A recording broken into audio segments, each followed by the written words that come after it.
Praise the Lord. आइए प्रार्थना के साथ आज के सत्र को हम प्रारंभ करेंगे। प्यारे प्रभु जी, हृदय की गहराई से धन्यवाद लगातार तेरे वचनों को सीखने के लिए। प्यारे प्रभु जी, तू हमें मदद कर रहा है, इसलिए धन्यवाद। प्यारे परमेश्वर, आज भी जब हम तेरे उपस्थिति में आए हैं, हम सभी को तू सहायता कर, मदद कर। जितने भी जन सुन रहे हैं सब आशीष पाए। प्रभु, आगे के समय को तेरे हाथों में सौंपते हैं और ये छोटी सी विनती यीशु के मीठे नाम से मांगते हैं, आमीन। मेरे प्रियो, पिछले सप्ताह हमने नहूम और हबक्कुक नबी के पुस्तकों को हमने देखा और आज हम आगे बढ़ते हुए जपन्या और हगाई दो पुस्तकों को पढ़ने का प्रयास करेंगे। सबसे पहले जपन्या। अगर जपन्या का पुस्तक उसका पहला ही अध्याय खोलें, उसके पहले ही वाक्य में उसके बारे में थोड़ा सा पृष्ठभूमि लिखा है। देखिए, मैं पढ़ देता हूं। Chapter 1 verses 1। अमोन के पुत्र यहूदा के राजा योशिया के दिनों में सपन्या के पास, जो हिजकिया के पुत्र अरमिया का परपोता और गदल्याह का पोता और कुशी का पुत्र था, यहोवा का यह वचन पहुंचा। इसका मतलब लेखक सपन्या है और परमेश्वर इस नबी को इस्तेमाल कर रहा है यहूदा के लोगों तक परमेश्वर की वाणी पहुंचाने के लिए। आप समझ सकते हैं, हिजकिया राजा के ना पुत्र का पुत्र का पुत्र, इसका मतलब लगभग चौथा जनरेशन है, चौथी पीढ़ी है जपन्या। और परमेश्वर इस नबी को इस्तेमाल करता है अपने लोगों तक परमेश्वर की वाणी को सुनाने के लिए। जपन्या जो शब्द है उसका अर्थ है याहुवे हैज हिडन और प्रोटेक्टेड। इसका मतलब यहोवा परमेश्वर ने छिपाया या संभाला, और इसको ऐसा भी कह सकते हैं याहुवे हाइड्स, यहोवा जो छिपाता है। कब लिखा गया? 609 और 640 बीसी के बीच में। इसका मतलब 640 और 609 ईसा पूर्व में लिखी गई पुस्तक है ये। अब याद रखना, 3 ही अध्याय हैं इसमें, लेकिन कुछ महत्वपूर्ण बात हम इस 3 अध्यायों में देखते हैं। परमेश्वर अपने नबी जपन्या को उन 12 नबियों के साथ, आप जानते हैं छोटे प्रॉफिट्स में 12 थे और बाकी 5 है ना, और मुख्य रूप से 4 थे बड़े, और उसमें विलाप गीत भी जोड़ दिया जाता है। तो 5 बड़े भविष्यद्वक्ता के पुस्तकों को हटा दें तो जो छोटे भविष्यद्वक्ताओं का झुंड है उसमें जपन्या आते हैं। और याद रखना, ये आखिरी वो नबी का पुस्तक है जो कि गुलामी से पहले की बातें, ठीक है। अब इसके बाद, जपन्या के बाद हगाई, जकरिया, मलाकी, वो गुलामी के बाद के भविष्यद्वक्ता हैं। तो इतना आप जरूर याद रखना, क्योंकि जैसे ही प्रोफेटिकल बुक्स को हमने पढ़ना शुरू किया था, मैंने बताया था इस पूरे पुस्तकों को समझने के लिए उसको हम 3 भागों में बांट सकते हैं। एक है गुलामी के पहले, दूसरा गुलामी के दौरान और तीसरा झुंड है गुलामी के बाद। सो हग्गाई, जकरिया, मलाकी गुलामी के बाद भविष्यवाणी किए हुए भविष्यद्वक्ता माने जाते हैं। सो गुलामी के पहले के आखिरी किताब है जपन्या। परमेश्वर जो न्याय यहूदा के ऊपर भेजने जा रहा है उसका उल्लेख, यहूदा और उसके आस पास के देशों के ऊपर जो न्याय भेजने जा रहा है उसका उल्लेख है ये पुस्तक। और क्यों प्रभु न्याय भेज रहा है या दंड भेज रहा है? क्योंकि हम देखते हैं यहां पर मूर्ति पूजा बढ़ चुकी थी, अन्याय बढ़ चुका था। सो पूरे इतिहास में हम देखते हैं जब कभी भी मूर्ति पूजा, आइडोलेट्री और इनजस्टिस, अन्याय बढ़ता है तो परमेश्वर फिर चुप नहीं रहता। अब इस पुस्तक का की वर्स, कुंजी पद, पहला अध्याय उसका 14 और 15, चैप्टर 1 वर्सेस 14 एंड 15 मैं आपके लिए पढ़कर सुनाता हूं। यहोवा का भयानक दिन निकट है, वह बहुत वेग से समीप चला आता है। यहोवा के दिन का शब्द सुन पड़ता है, वहां वीर दुख के मारे चिल्लाता है। वह रोष का दिन होगा, वह संकट और सकेती का दिन होगा, वह उजाड़ और उधेड़ का दिन होगा, वह अंधेर और घोर अंधकार का दिन होगा, वह बादल और काली घटा का दिन होगा। इस पूरे जपन्या के पुस्तक को अगर आप पढ़ेंगे तो जो की वर्ड है ना, कुंजी शब्द, वो है the day of the Lord, परमेश्वर का दिन। अब पहला अध्याय, दूसरा अध्याय, तीसरा अध्याय, जपन्या के तीनों अध्यायों को अगर आप पढ़ेंगे, बार बार एक पद या एक शब्द या एक सेंटेंस आप बोल सकते जो, या एक फ्रेज बार बार इस्तेमाल किया जा रहा है, वो है the day of the Lord, परमेश्वर का दिन।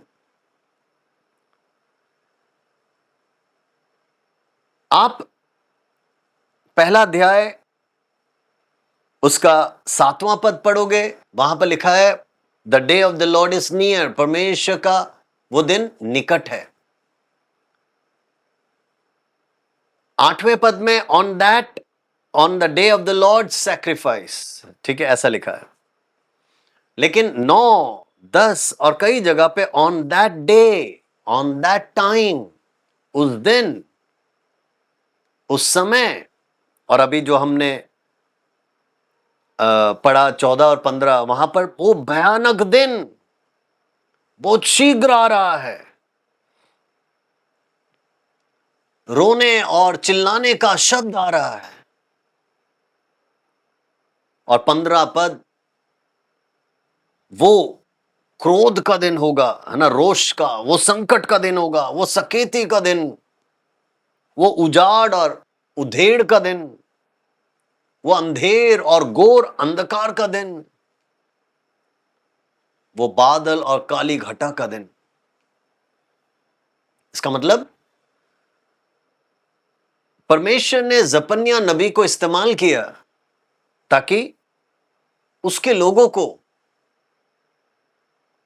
विशेषकर यहूदा के लोगों को, ये भविष्यवाणी दे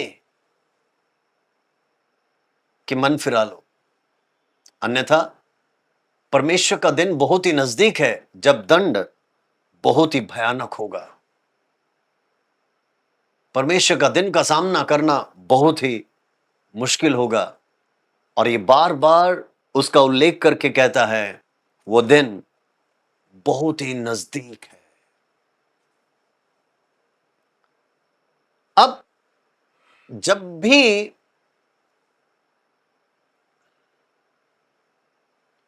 उस दिन के बारे में बताया जाता है, या वो दंड, वो न्याय के बारे में जब बताया जाता है, एक सच्चाई आप समझना,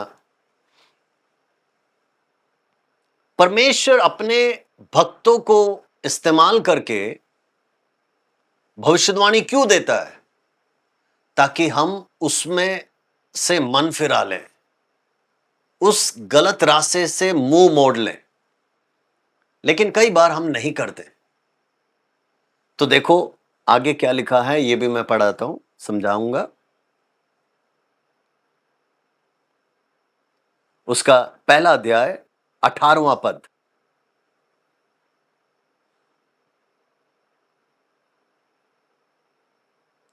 यहोवा के रोष के दिन में ना तो चांदी से उनका बचाव होगा और ना सोने से, क्योंकि उसके जलन की आग से सारी पृथ्वी भस्म हो जाएगी और वह पृथ्वी के सारे रहने वालों को घबराकर उनका अंत कर डालेगा। इंग्लिश में लिखा है, neither their silver nor their gold will be able to save them. ये मुझे और आपको समझना है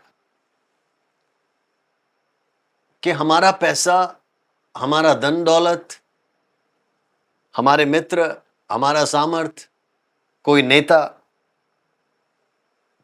कोई भी हमें बचा नहीं सकता। अगर परमेश्वर का क्रोध हमारे ऊपर भड़का है, मेरे प्रियो, उसमें से बचाव होगा नहीं। तो उससे पहले ये चेतावनी दी जाती है, और चेतावनी क्या है? कि मन फिरा लें, पश्चाताप कर लें, तो प्रभु बचाव देगा। अब हम इस जपन्या के पुस्तक के रूपरेखा को समझने का प्रयास करेंगे। Outline of Zephaniah. पहला अध्याय उसका 1 से लेकर दूसरा अध्याय उसके 3 पद तक, chapter 1 verses 1 till chapter 2 verses 3, judgment on Judah, यहूदा के ऊपर न्याय या दंड, उसके बारे में वर्णन है।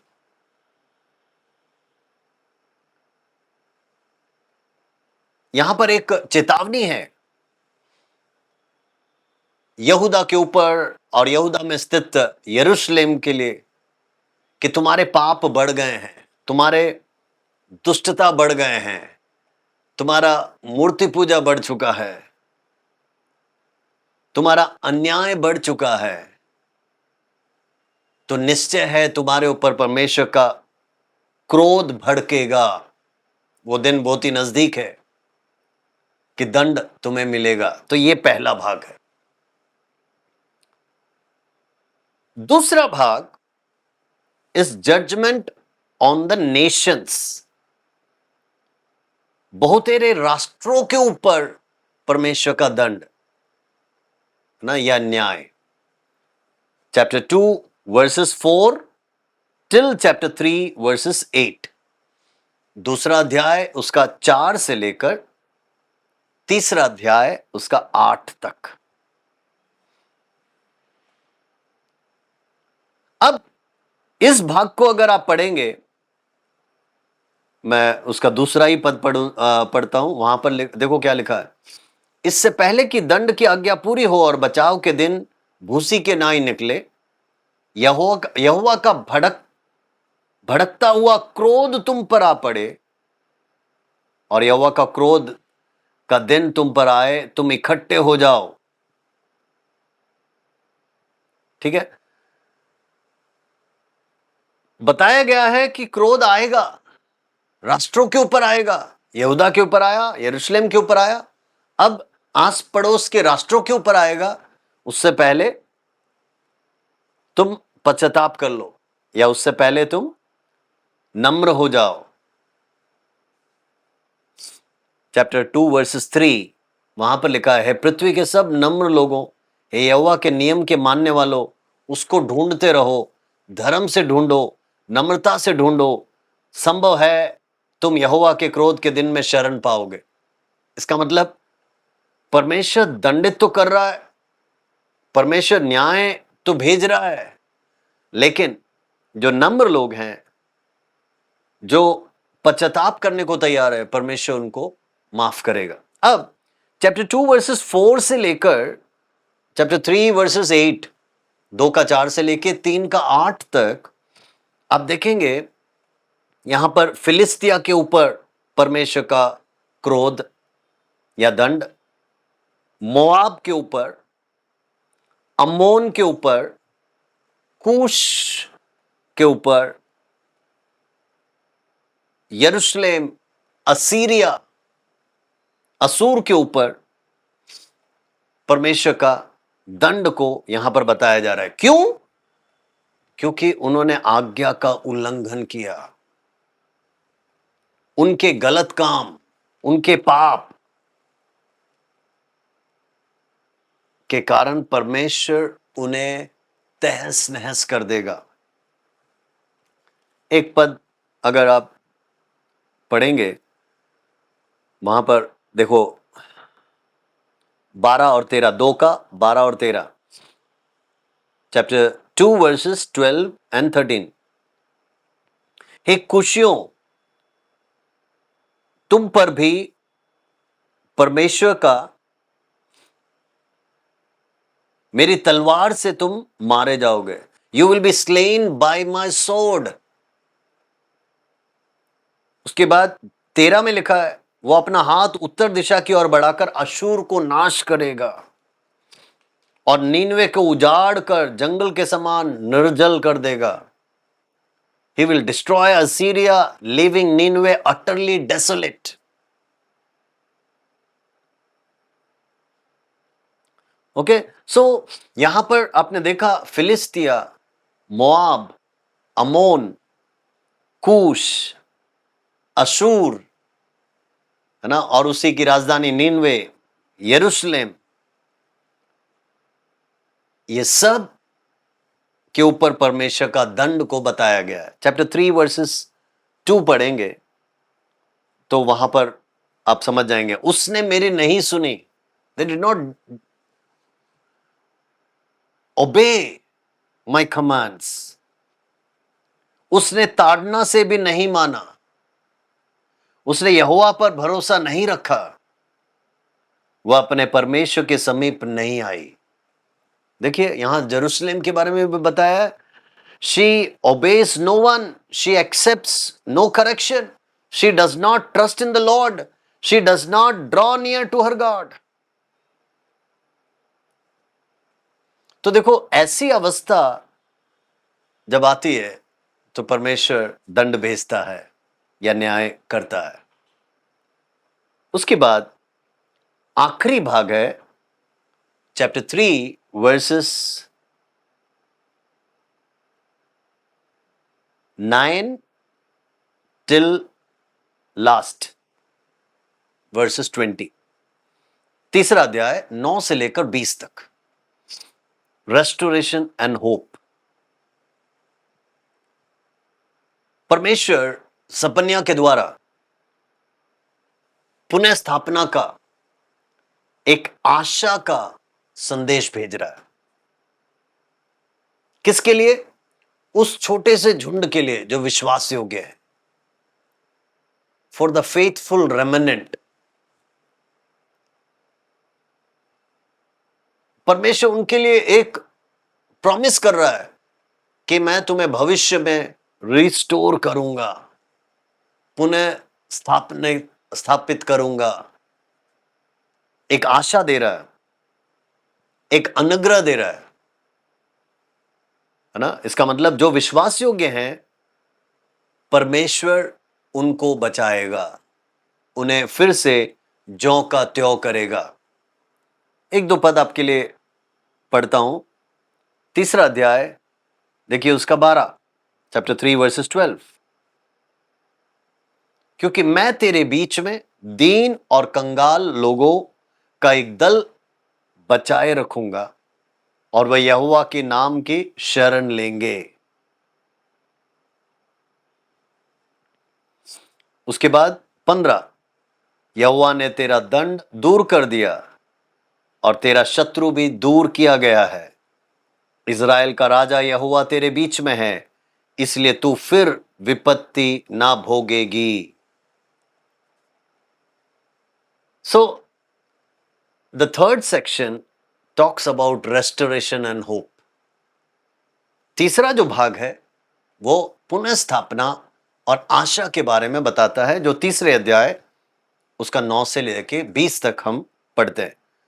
तो जपनिया को आप इन 3 भागों में बांटकर पढ़िएगा, समझने का प्रयास कीजिए, तब आसान होगा आपको समझने के लिए। अब इस पुस्तक में जो कुंजी बातें हैं या मुद्दे हैं उसको हम देखेंगे, की थीम्स। जैसे मैंने बताया, इस पूरे पुस्तक को आप पढ़ेंगे, एक जो मुद्दा है वो है the day of the Lord, परमेश्वर का दिन। अब देखो, डे ऑफ द लॉर्ड को 2 भागों में हम देख सकते हैं, एक और जजमेंट है, दूसरी ओर सैल्वेशन है। इसका मतलब एक और न्याय है और दूसरी ओर उद्धार है। न्याय किसके लिए या दंड किसके लिए? ऐसे लोग या ऐसे झुंड या ऐसा इलाका, शहर जो आज्ञा पालन करने को तैयार नहीं, परमेश्वर की बातों को पालन करने के लिए तैयार नहीं, उनके लिए दंड निश्चय है, न्याय निश्चय है। लेकिन दूसरी ओर जो भी आज्ञाकारी हैं, वो विश्वास योग्य, जो थोड़े से भी झुंड क्यों ना हो, परमेश्वर उन्हें पुनः स्थापना करता है, परमेश्वर उन्हें उद्धार देता है। इसका मतलब परमेश्वर उनके लिए लड़ता है और उनके दुश्मनों से परमेश्वर उन्हें बचाता है।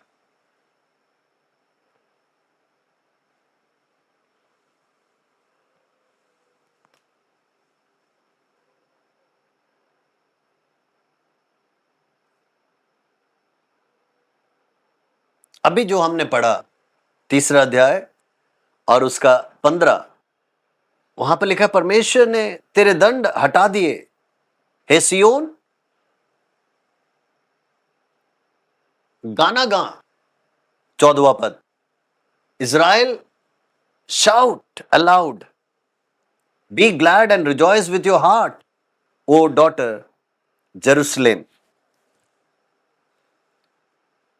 तो 14वें पद में ऐसा लिखा है, हे सियोन ऊंचे स्वर से गा, हे इज़राइल जय जयकार कर, ये यरूशलेम अपने संपूर्ण मन से आनंद कर और प्रसन्न हो।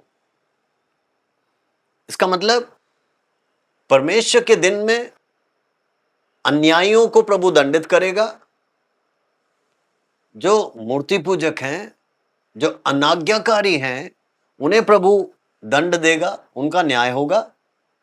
लेकिन जो विश्वास योग्य हैं, परमेश्वर उन्हें माफ करेगा और वो आनंद मना सकते हैं, उनके लिए उद्धार है। तो ये पहला मुद्दा है। दूसरा मुद्दा है जजमेंट एंड मर्सी।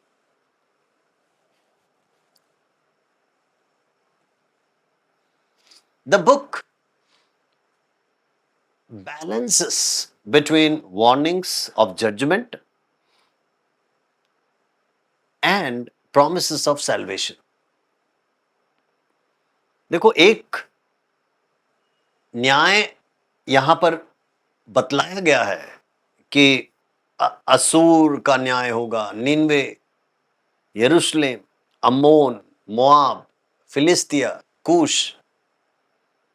लेकिन परमेश्वर अपने लोग, यहूदा के लोग, यरूशलेम के लोग, उनको उद्धार, उन पर प्रभु का दया, परमेश्वर उनको कैसे छुटकारा देगा,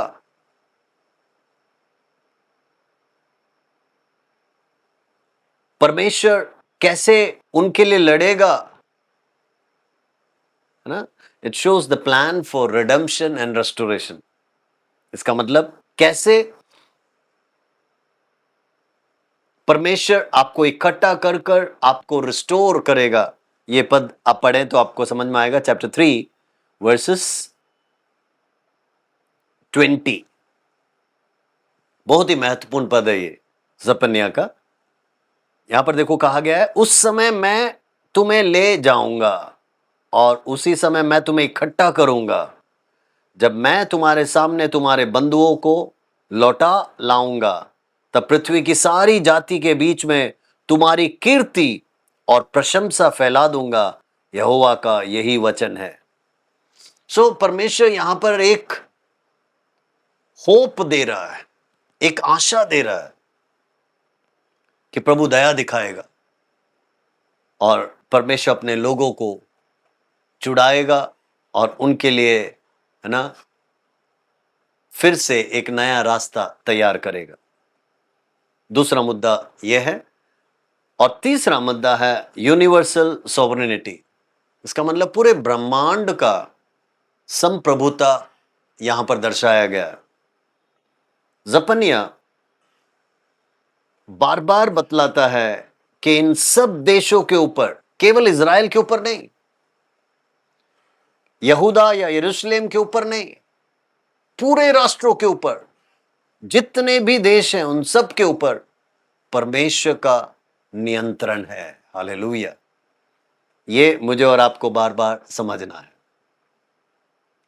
अब इस पुस्तक में से क्या क्या विशेषताएं हैं जो हम देख सकते हैं। पहला है कि मन फिराएं, अन्यथा दंड पक्का है। दूसरा, नम्र रहें और परमेश्वर को खोजें। इसका मतलब नम्र रहकर परमेश्वर से शरण लेंगे तो वो बचाएगा, वो सहायता करेगा। और आखिरी चीज जो महत्वपूर्ण है, हम देख सकते हैं कि परमेश्वर का वायदा है, वो पुनः स्थापित करने को तैयार है। किसके लिए? उन चुनिंदे लोगों के लिए, वो फेथफुल रेमिनेंट के लिए। इसका मतलब विश्वास योग्य लोगों के लिए, जो अंत तक विश्वास योग्य रहेंगे, जीवन का मुकुट पाएंगे। हम नए नियम में भी पढ़ते हैं, तो वही चीज सपन्या के पुस्तक में बार बार बतलाया है। परमेश्वर करे इस पुस्तक के द्वारा मैं और आप बहुत आयत से आशीष पाएं, अनुग्रह पाएं। इस रीति से इसको समझने का कोशिश करें तो जरूर है प्रभु का आशीष हम बहुत आयत से पाएंगे। आमीन। अब हम हगाई के पुस्तक को पढ़ेंगे। हगाई भी काफी छोटा सा एक पुस्तक है, केवल 2 ही अध्याय है इसमें, लेकिन बहुत महत्वपूर्ण कुछ बातें हम हगाई के इस पुस्तक में भी देखते हैं। अब जैसे मैंने आपको बताया, पुराने नियम का जो आखिरी 3 पुस्तक है, हगाई, जकरिया, मलाकी, ये गुलामी के पश्चात के भविष्यद्वक्ता हैं। तो इन्होंने जो भी भविष्यवाणी की है गुलामी के बाद किया है, तो उस रीति से आपको समझना आसान होगा। हगाई जो शब्द है उसका अर्थ है जश्न या त्योहार। फेस्टल, इंग्लिश में ऐसा लिखा है फेस्टल। इसका मतलब माना जाता है हगाई उन 3 मुख्य त्योहारों के दौरान, उनमें से किसी एक त्योहार के दौरान जन्मा है। सो जश्न या त्योहार इस हगाई शब्द या नाम का अर्थ है। यह पुस्तक कब लिखा गया? 520 बीसी में, 520 बीसी। ईसा पूर्व 520 में। अब देखिए ये किसने लिखा है, पहला अध्याय उसका पहला पद पढ़ेंगे तो देखिए वहां पर क्या लिखा है। दारा राजा के दूसरे वर्ष के 6वें महीने के पहले दिन यहोवा का ये वचन हगाई भविष्यद्वक्ता के द्वारा, इसका मतलब उसके पास ये पहुंचा। लेखक है हगाई और वहां लिखा है जो कि शलतियेल के पुत्र जरुब्बाबेल के पास, जो यहूदा का अधिपति था, और यहोसादाक के पुत्र यहोशू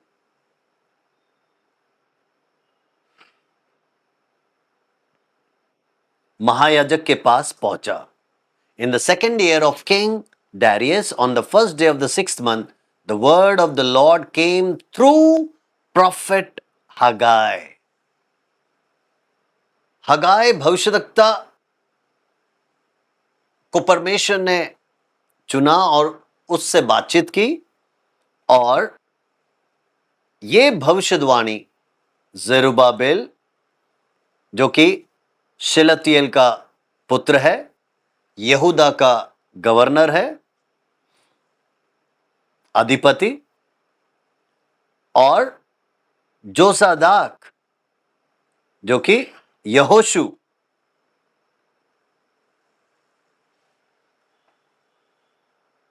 महायाजक के पास उसका ये वाणी पहुंचता है। अब हगाई का ये पुस्तक आप पढ़ोगे, यहां पर हम देखते हैं ये लोगों को आह्वान दे रहा है, लोगों को चुनौती दे रहा है कि मंदिर दोबारा बनाओ।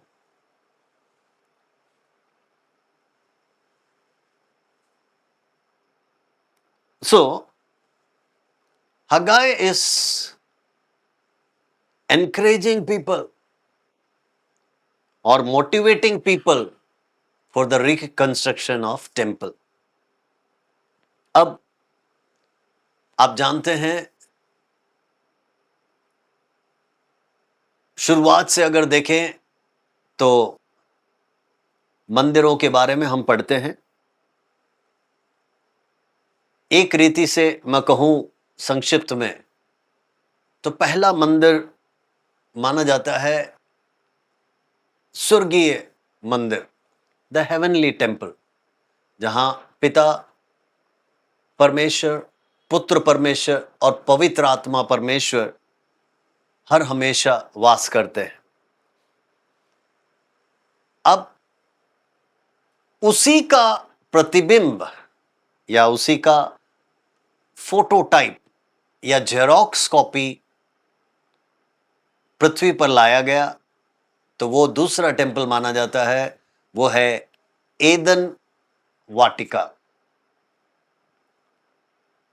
एदन वाटिका में आदम, हव्वा और परमेश्वर, तो जो स्वर्गीय मंदिर था उसी का एक जेरोक्स आप कह सकते हैं या फोटोकॉपी एदन वाटिका में लाया गया।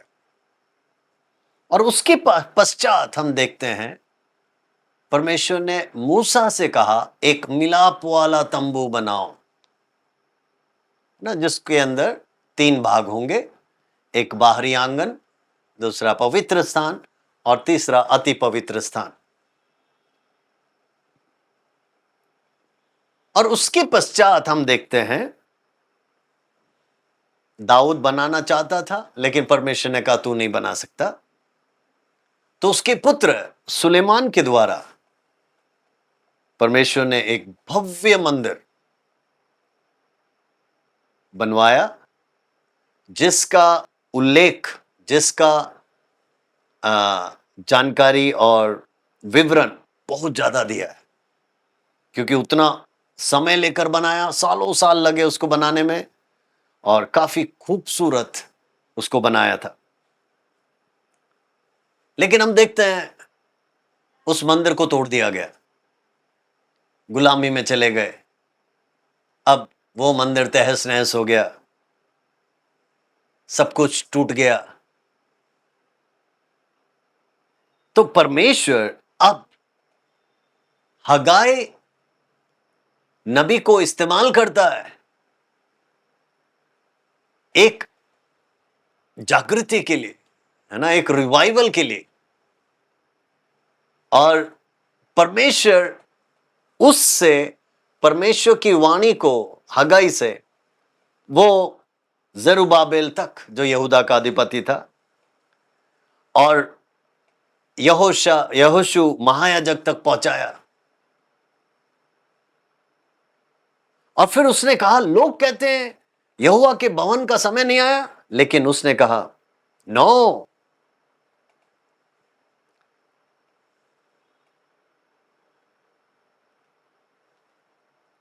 कि तुम बाबुल से, गुलामी से बाहर आ गए हो, वापस आ गए हो, तो अब तुम्हारे लिए चाहिए कि तुम परमेश्वर का भवन बनाओ। सो हगाई चैप्टर 1 वर्सेस 4 पढ़ेंगे तो वहां पर ऐसे लिखा है, क्या तुम्हारे लिए अपने छत वाले घरों में रहने का समय है, जबकि ये भवन उजाड़ पड़ा है। देखिए, उसको आप पढ़ोगे तब आपको पता चलेगा। Is it a time for you yourself to be living in your panelled houses while this house remains a ruin? ये परमेश्वर का मंदिर उजड़ा पड़ा है, टूटा पड़ा है, और तुम शांति से छत वाले घरों में रहोगे? नो। तो देखो, ये एक आह्वान है, ये एक प्रोत्साहन है हगाई भविष्यद्वक्ता के द्वारा उन सभी लोगों के लिए जो बाबुल की गुलामी से आ चुके हैं, कि अब तो तुमको मंदिर बनाना होगा। अध्याय के पहला ही अध्याय को थोड़ा सा नीचे अगर आप पढ़ेंगे तो हम देखते हैं हगाई भविष्यद्वक्ता उन लोगों को, देखो क्या कह रहा है। अब 8वां पद और 9वां पद, हम 9 पढ़ देंगे। 9 का आखिरी भाग में ऐसा लिखा है, सेनाओं के यहोवा की ये वाणी है, ऐसा क्यों हुआ?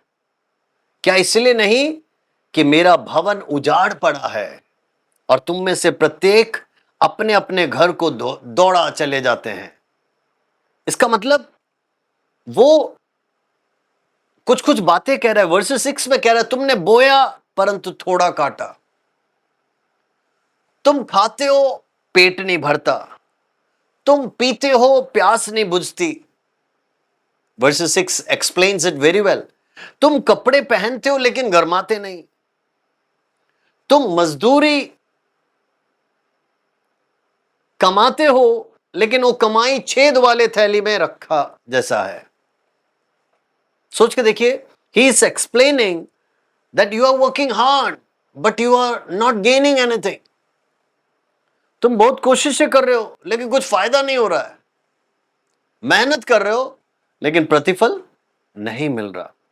सो वर्सेस 8 ही एनकरेजेस पीपल। हगाई लोगों को प्रोत्साहन करता है और क्या कहता है, पहाड़ पर चढ़ जाओ, लकड़ी ले आओ और इस भवन को बनाओ, और मैं उसको देखकर प्रसन्न होऊंगा और मेरी महिमा होगी। यहोवा का यही वचन है। इसका मतलब, जब परमेश्वर का भवन उजड़ा पड़ा है, तुम अपना अपना घर बना रहे हो, तुम शांति से खुशी से जी रहे हो। इस हगाई के पुस्तक को आप पूरा पढ़ेंगे तब आपको यह पता चलेगा। ये मुझे और आपको याद दिलाता है कि जो हम मत्ती में पढ़ते हैं 6 का 23, Matthew chapter 6 versus 33, seek ye first the kingdom of God and his righteousness and all these things shall be added unto you। पहले उसके राज्य और धार्मिकता की खोज करो और बाकी सब वस्तुएं तुम्हें मिल जाएंगी। मेरे और आपके जीवन में भी इस हगाई के पुस्तक से कुछ सीखने को मिलता है। क्या है? कि पहला स्थान परमेश्वर के राज्य को दें, उसके काम को दें, या उस परमेश्वर को पहला स्थान दें, तब आपके बाकी सब बातें सफल हो जाएंगी, अच्छी हो जाएंगी। परमेश्वर को ही अगर आप समय ना दें, उसको पहला स्थान ना दें, तो मेरे प्रियो, हम मेहनत करेंगे लेकिन कुछ मिलेगा नहीं। ये उसी प्रकार होगा जैसा पतरस और साथियों ने मछली पकड़ने के लिए वापस चले गए यीशु के बिना,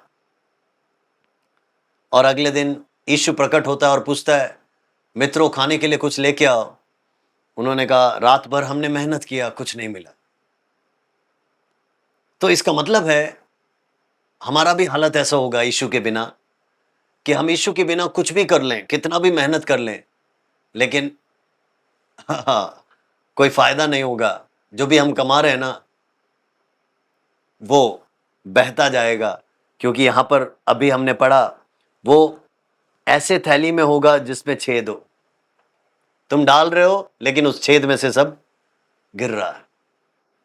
ऐसा जीवन हमारे जीवन में ना हो। अब आप 12वां चैप्टर 1 वर्सेस 12 पढ़ेंगे। तब शलतियेल के पुत्र जरुब्बाबेल और यहोसादाक के पुत्र यहोशू महायाजक ने सब बचे हुए रेमिनेंट, है ना, बचे हुए समेत अपने परमेश्वर यहोवा की बात मानी। फाइनली दीज पीपल ओबेड, यहां पर लिखा है। और जो वचन उनके परमेश्वर यहोवा ने उनसे कहने के लिए हगाई भविष्यद्वक्ता को भेज दिया था, उसे उन्होंने मान लिया, और लोगों ने यहोवा का भय माना।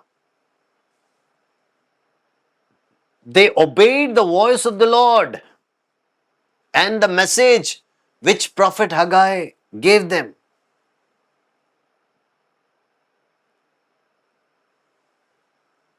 Hallelujah. So देखो,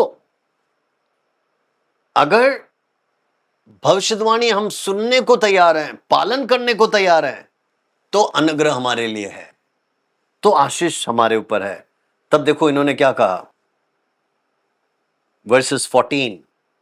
तब यहोवा ने शलतियेल के पुत्र जरुब्बाबेल को, जो यहूदा का अधिपति था, और यहोसादाक के पुत्र यहोशू महायाजक को, और सब बचे हुए लोगों के मन को उभार का उत्साह से भर दिया कि वे आकर अपने परमेश्वर सेनाओं के यहोवा का भवन को बनाने में लग जाएं।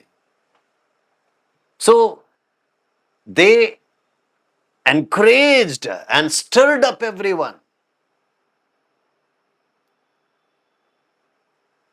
so that they can come together and start building the temple of God. So ये है पहला अध्याय, ठीक है। अब इस पुस्तक को अगर आप आउटलाइन के रूप से समझेंगे, इसका रूपरेखा, तो इसको 4 भागों में बांट सकते हैं। पहला भाग चैप्टर 1 वर्सेस 1 टिल 15, इसका मतलब पूरा पहला अध्याय। We can say the call to rebuild the temple, मंदिर को पुनः निर्माण के लिए बुलावा या बुलाहट। The call to rebuild the temple, chapter 1 verses 1 till 15। वही अभी तक हम देख रहे थे कि किस रीति से वो सारे लोगों को प्रोत्साहन कर रहा है कि मंदिर बनाना हमारा पहला कर्तव्य है, अन्यथा हम मेहनत करेंगे कोई फायदा नहीं होगा, हमारे खेतों में कुछ उगेगा नहीं, अकाल जैसी स्थिति होगी, क्योंकि हमने पहला स्थान परमेश्वर को नहीं दिया। So that is first section. Second जो भाग है, the coming glory of the temple, chapter 2 versus 1 till 9। दूसरा अध्याय 1 से लेकर 9 में हम देखते हैं मंदिर का आने वाला महिमा। देखिए, हगाई लोगों को वायदा करता है कि तुम परमेश्वर का ये मंदिर बनाओ, तुम दुखी होने की जरूरत नहीं है कि ये छोटा मंदिर है, तुम परेशान होने की जरूरत नहीं है। हाँ, सुलेमान का मंदिर भव्य था, वो बहुत बड़ा था, बहुत सुंदर था। ये लकड़ी का है, ये एक साधारण सा मंदिर है, तुम उसको सोचकर परेशान होने की जरूरत नहीं है, क्योंकि हग्गाई भविष्यद्वक्ता कहता है तुम जो बना रहे हो इस छोटे से मंदिर की महिमा पहले के मंदिर से ज्यादा होगा। Praise the Lord, hallelujah. क्योंकि लोग, मैं आपको पढ़कर सुनाना चाहता हूं हग्गाई 2 अध्याय, आप उसका 3 पद पढ़ोगे। तुम में से कौन है जिसने इस भवन की पहली महिमा देखी है? अब तुम इसे कैसी दशा में देखते हो? क्या यह सच नहीं कि यह तुम्हारी दृष्टि में पहले की अपेक्षा कुछ भी अच्छा नहीं है? हाँ, जो बुजुर्ग हैं, है ना, जिन्होंने सुलेमान का मंदिर को देखा है, वो तो सचमुच में रो रहे होंगे, दुखी होंगे कि सुलेमान का मंदिर क्या था, कितना बड़ा था, कितने साल में बनाया, कितना भव्य था, सुंदर था। और अब ये एक छोटा सा भवन ये बना रहे हैं, वो भी लकड़ी का भवन। तो देखो यहां पर पूछा जा रहा है, तुम में से कितने जन होंगे जिन्होंने पहले का मंदिर देखा, उसकी महिमा देखी, और अब तुम्हारी दृष्टि में उसकी अपेक्षा में ये कुछ भी अच्छा नहीं है?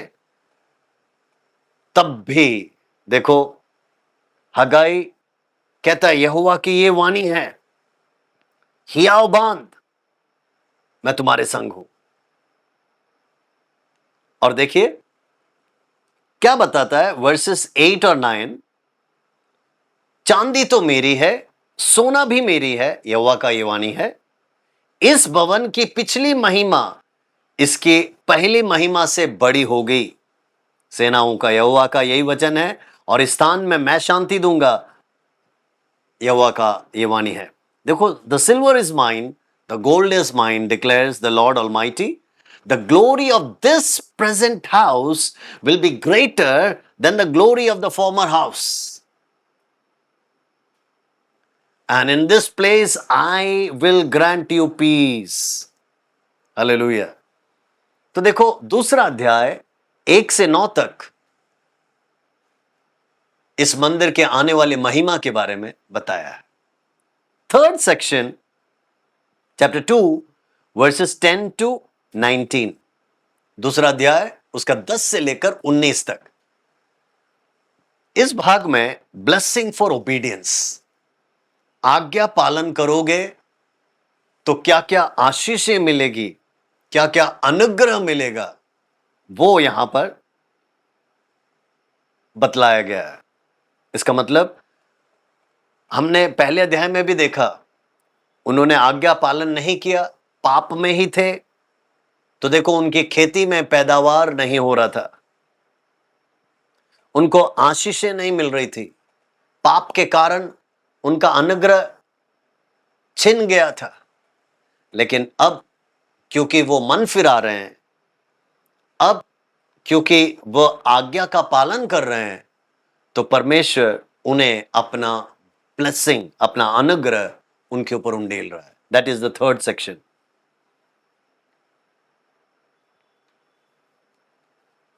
और आखिरी भाग है chapter 2 verses 20 till 23, promise to Zerubbabel. Zerubbabel को परमेश्वर का एक वायदा है।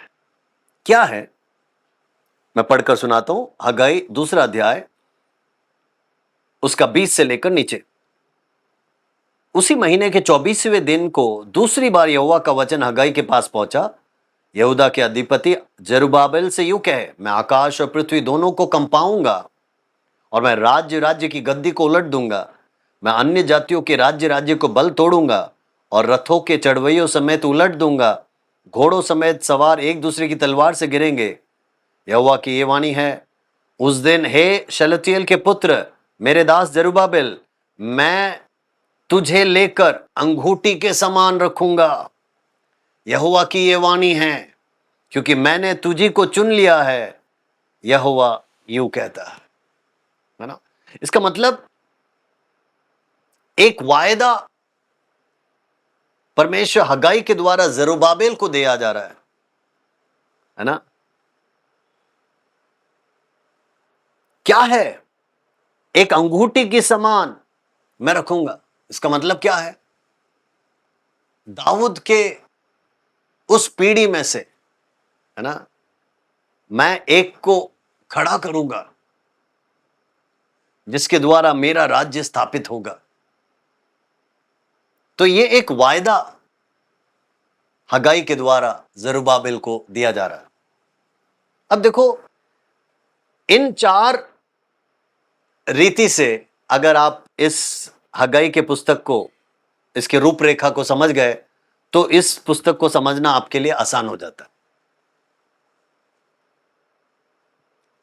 अब ये भविष्यवाणियां भविष्य को भी दर्शाता है। भविष्य क्या?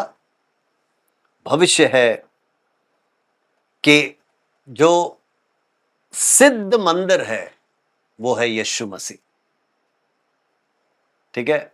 उसकी महिमा इस वर्तमान मंदिर से भी बड़ी होगी। Hallelujah, glory to God. Yishu के जन्म के द्वारा ये सब पूरा हुआ। हालेलुया। और फिर अब एक और मंदिर का इंतजार हम कर रहे हैं। उसकी महिमा कितनी बड़ी होगी, सोच के देखिए। वो मंदिर का इंतजार हम सब कर रहे हैं। बाइबल में लिखा है उस मंदिर में सूरज की जरूरत नहीं है ना, बल्ब या ज्योति की जरूरत नहीं है, क्योंकि यीशु ही हमारा महिमा रहेगा। यीशु ही वो ज्योति ठहरेगा। आमीन। तो उस मंदिर का हम सब इंतजार कर रहे हैं, लेकिन उससे पहले की बातें यहां सब कुछ भविष्यवाणी के द्वारा दिया गया है। अब मुख्य मुद्दे देखो, सबसे पहला मुद्दा है प्रायोरिटाइजिंग गॉड्स हाउस। परमेश्वर का भवन को पहला स्थान। हमारे जीवनों में भी ये याद रखिए, प्रभु को आप हर हमेशा पहला स्थान दें। पहले उसका राज्य और धार्मिकता, ये आपके जीवन में अनुग्रह को लाएगा। जो भी परमेश्वर को पहला स्थान ना दे, तो मेरे प्रियो, उनके जीवन में आशीषें नहीं आती, या वो कितना भी कमाते हैं कुछ रुकता नहीं, क्योंकि उन्होंने पहला स्थान परमेश्वर को नहीं दिया। तो मैं और आप प्रभु के बच्चे हैं, तो हम इस सच्चाई को जाने और पहला स्थान हमारे परमेश्वर, उस उद्धारकर्ता यीशु को दे। हमारे आशीषें, हमारी चीजें, हमारा सब कुछ पहले उसको जाना चाहिए। पहले उसका है, और उसके बाद सब कुछ जो हमारे को उसने दिया है वो उसका दिया हुआ आशीष। अगला मुद्दा हम देखते हैं, यहां पर एक प्रोत्साहन है। क्या प्रोत्साहन? कि परमेश्वर का कहना माने, ओबे गॉड्स कमांड फर्स्ट। परमेश्वर की आज्ञा का पालन करो तो तुम्हारा जीवन धन्य हो जाएगा, तुम्हारा जीवन आशीषित हो जाएगा। और अगला मुद्दा यहां पर हम देखते हैं, the significance of the temple. मंदिर बहुत ही महत्वपूर्ण माना जाता है, परमेश्वर का सानिध्य को दर्शाता है। परमेश्वर के सानिध्य के बिना मैं और आप जी नहीं सकते। तो परमेश्वर के सानिध्य के लिए हर समय उतावले रहें, हर समय आप प्यासे रहें, तो प्रभु हमें आशीषित करेगा। हगाई का पुस्तक 2 ही अध्याय है, लेकिन हमें क्या सिखाता है? हमें यह सिखाता है कि हम परमेश्वर और उसका कार्य, उसका राज्य को पहला स्थान दें। उसके मंदिर को पहला स्थान दे, उसके कार्य को देखे और उसका भवन उजड़ा हुआ ना पड़ा रहे, उसका कार्य तितर बितर पड़ा ना रहे। उसको सुधारने का, उसको बनाने का काम मेरा और आपका है। प्रभु करे आज जो पढ़े हुए 2 पुस्तक हैं, छोटे छोटे पुस्तक हैं, लेकिन इस सपन्या और हगाई के पुस्तक से हम कुछ तो सीखें और हमारे जीवन में कुछ तो लागू करें। प्रभु इन वचनों के द्वारा आपको आशीष दे। आइए प्रार्थना करें। प्यारे प्रभु जी, धन्यवाद। हम जानते हैं ना तो बल से ना ताकत से, पर तेरी आत्मा के द्वारा सब कुछ संभव है। प्यारे परमेश्वर, हम प्रार्थना करते हैं इन 2 पुस्तकों से सीखी हुई बातें हमारे जीवनों में लागू करने के लिए तू हमें मदद कर, तू हमें सहायता कर। प्रभु, जितने भी जन इन वचनों को सुन रहे हैं, सीख रहे हैं, सबको ब्लेस कर, आशीषित कर, सबके द्वारा तेरा नाम ऊंचा होने पाए। प्रभु जी धन्यवाद, तूने प्रार्थना सुना। सारा आदर, महिमा, इज्जत और जलाल तुझे मिले, और ये छोटी सी विनती यीशु के मीठे नाम से मांगते हैं, आमीन, आमीन। प्रभु आप सबको बहुतायत से आशीष दे, अनुग्रहित करे। अगले सप्ताह फिर कुछ किताबों के साथ हम आएंगे। तब तक के लिए नमस्कार, थैंक यू।